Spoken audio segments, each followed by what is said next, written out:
Yes, we're now going to upload the keywords that we found in a previous step from the tool that we're going to promote into Artable. We're going to upload them here. I still have, as mentioned, a little Excel sheet, just like you do. This is the one I'm talking about. I'm promoting Phantom Buster here. Genius tool, look forward to it. Really, you can automate so much there and scrape and all that kind of stuff. You also have an Excel sheet.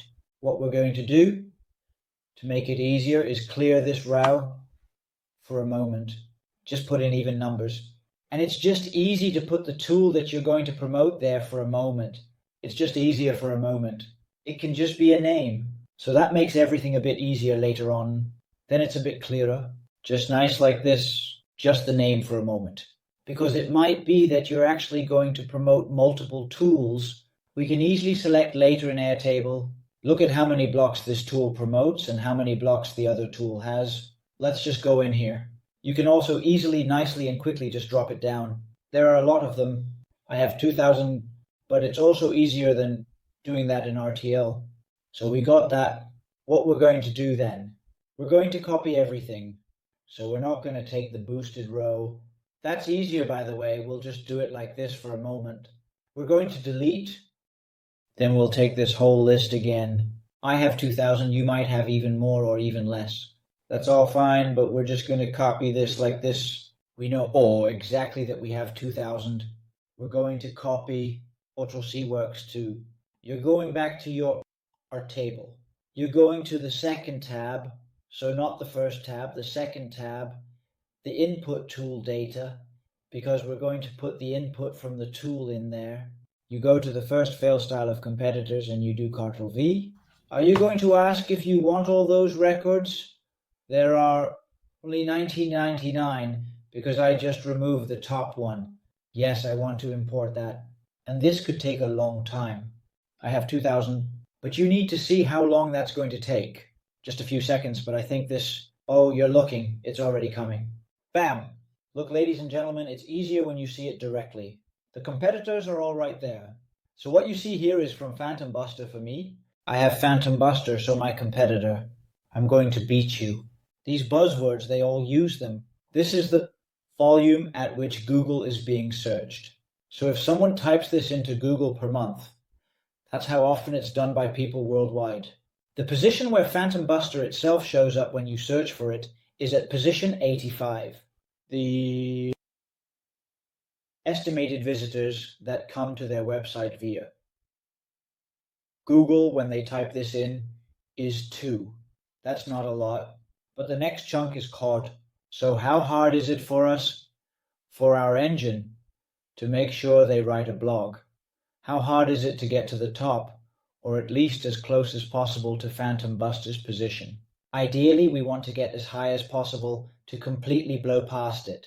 This shows how we took keywords from Ubersuggest. Now we can start creating blogs from this. When you insert a keyword, some volumes are low. You can sort the volumes from 1 to 9. And now we can look at how we are going to create blogs from this. The fun part about this is that when you select Insert a Keyword, you can also say, I don't want certain keywords, I just don't need them. That can be really interesting because I see that some volumes are already low, but I also saw one that was 0. Yeah, I think that's fun, but it wasn't really interesting. But you can sort the volumes from 1 to 9. So we're trying to minimize the number of keywords for the highest search volume. Then you see that this is only searched 10 times. That's not a significant amount. And as you can see this up here, in this context, the total number of times it's being searched, search volume. Look here. This is 1.2 million search volumes. That is actually 1.2 million people who enter what we call search terms, which can then also be sent to us. Not all of them are going to us, but such a large number of people are looking for something that Phantom Buster can offer, and that so with your maybe coming up, you can ensure that people come to your blog and that they say, hey, Phantom Buster is super interesting.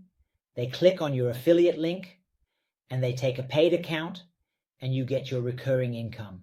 What's also important is that we automatically generate blogs, but in those blogs, I want to indicate in the prompt that I'm about to share that when a blog is written and the Phantom Buster URL is mentioned, I want our affiliate URL to be automatically added there. So let's go back up to the tool information, and here we put down the information for the affiliate link. I quickly noted it down, so if you've created an affiliate account for the tool you're going to promote, you'll get unique links. This is a link, and if I were to share this with you, when you click on it, Phantom Buster knows, hey, this visitor comes from Stefan.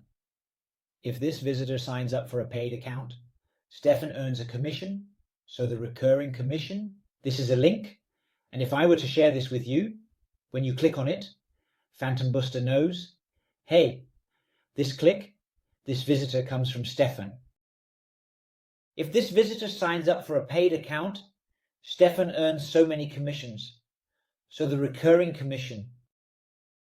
So make sure you have this noted down. So I have this, so what do I do with it? I'm just going to copy that and put it in the... Sounds good up there, because I'm going to edit it. I'm going to make it easy for myself. I'm not going to copy everything. I'm going to edit, and between these two quotation marks, I'll paste that. What will I get later? Will I get a notification? Oh no, he just puts it all in at once. All in at once. Otherwise, I would have to do it all manually. I'm not in the mood for it. Sometimes I also want to say, it might be that a blog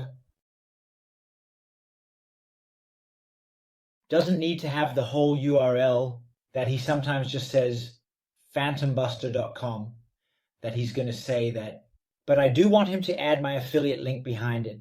So he's going to add the slug, so he should never put phantombuster.com in my blog, because then he needs to put this behind it. So I'm copying that again. I'm just getting the same or as this. The last part with Wallen at Phantobus, that's how it is, but just look closely.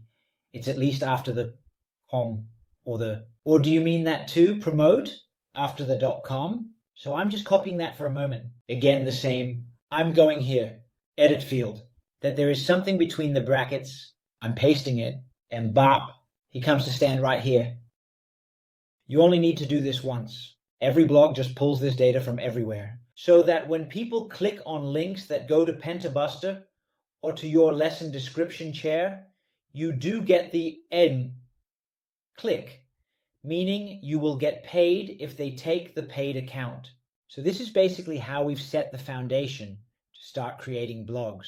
We'll see that later in Generate Blogs, and eventually you'll also see the blogs that have been published.